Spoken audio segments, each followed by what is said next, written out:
of the total amount you owe, reducing your payment to as low as $167 per month. That's right, only $167 per month. Call now. So if you currently have credit card debt or unsecured debt, take the first step to solving your problem by calling the Debt Relief Helpline now. Debt settlement representatives are standing by to take your call and help you get your life back on track. Don't wait. Call now. Raw, honest reporting. Anderson Cooper 360. CNN Tonight, 10 Eastern. There's new evidence tonight that global warming is not slowing down despite recent fluctuations in temperatures. That's according to a report released on the second day of the climate change conference in Copenhagen. But as the debate over climate change rages on, there is much talk about whether the so-called green jobs can put millions of Americans back to work. So joining me now for more on these so-called green jobs are Dann Weiss, Senior Fellow and Director of Climate Strategy at the Center for American Progress, and Fred Smith. He's president at the Competitive Enterprise Institute. Gentlemen, thank you so much for joining us tonight. Let's start with you, Dan. 16 million Americans out of work, a major stimulus bill already out there and money being poured into the economy. We heard all this talk about green jobs saving the economy during the campaign. Where are those jobs? Well, first, thank you for having me. It's important to note that over the last 10 years, before the Bush recession began, that there were 800,000 clean energy jobs in America, and the rate of growth was twice as fast as regular jobs. Then the recession hit. Now we're going to be investing a lot of money as part of the recovery plan, but a lot of that money hasn't gone out the door yet because they want to make sure it's going to be well spent. And so it's taken a little bit longer than people would have liked. Nonetheless, we expect there to be thousands of jobs created as part of this recovery efforts, investing in wind, solar, energy efficiency, which will also save people money. So we think that those jobs will become apparent once the money gets spent. Less than 10% of it's actually been spent so far. Right. There's a lot of money that has been promised and has yet to get out there and in the economy. But correct. But Fred, let me ask you. You have been a doubter all along. This does sound very promising. It's an almost do well while we do good, get people jobs and improve the environment. How can you possibly be opposed to this? Well, promises are wonderful. Realities are something else. Remember, those early jobs were all shovel-ready jobs right out the door.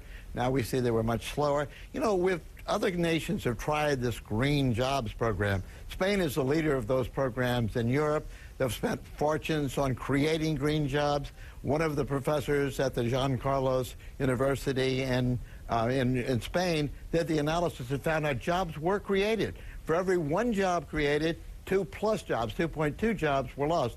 We have an unemployment rate of 10.2. That's a tragedy. In Spain, it's 19%. If we work hard, we can have the 19% that Spain has by wasting money on make-work jobs and failing to free the private sector up to create real wealth-creating jobs. Well, look, Fred, you could also argue that the computer destroyed jobs, but it also created new jobs in a new economy. So let me ask you, Dan, can you describe, let's get specific, what are some of the new economy jobs that you could foresee America moving into in a green economy? That's a great question, Jessica. First of all, the jobs are not, people with lab coats and beakers. These clean energy jobs are going to be a lot like the jobs we have today in manufacturing, in construction, in service. But what they'll be doing is doing things that will be involved in manufacturing or installing new clean energy technologies. For example, a closed-down Maytag plant that used to make washing machines in Iowa is now making parts for wind turbines. A closed steel plant outside of Pittsburgh is now making super efficient windows that are much more energy efficient. Those are the clean energy jobs of the future, and we need to invest in them because certainly our economic competitors like China and other countries are. As President Obama has said, the question isn't whether or not there's going to be a clean energy economy. It's whether we're going to have those jobs created here or by inaction we're going to have them created in other nations. Well, let's listen to one of the president's proposals. He is outlining something that's being called cash for cockers. He described it today.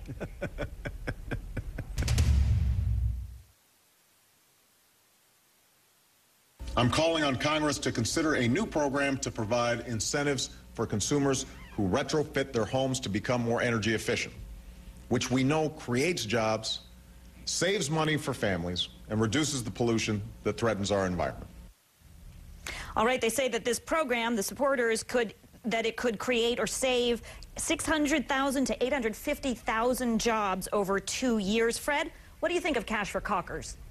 Well, we had Cash for Clunkers. It worked. It helped stimulate the economy. It moved car sales from one time period to the other. It didn't increase any of these sales. What we're dealing with in these areas is an attempt to lower the productivity of the United States economy. We're hearing a lot about wind power. Wind's an intermittent source of power. We have to have backup power. 2 power units for every power you and I work. If every American home was required to have a gas stove and an electric stove, there'd be times when that'd be convenient, and it would massively increase the cost of our economy, moving that money out of productive wealth-creating areas into the bureaucracies that Dan and the president seem to prefer. Bureaucracies don't create jobs. Government programs can make work, but they don't make the productive jobs. We may very well find ourselves in trouble in America, but it's going to happen because there'll always be in America. But if these kind of programs continue, America will be in China, not in the United States. Dan, I feel like you're itching to respond to that, so have at it. Sure. What this so-called Cash for Cockers program does is create an economic incentive and provide some capital for people to help make their homes much more energy efficient. That means not only will they save energy and create jobs, they'll also reduce pollution.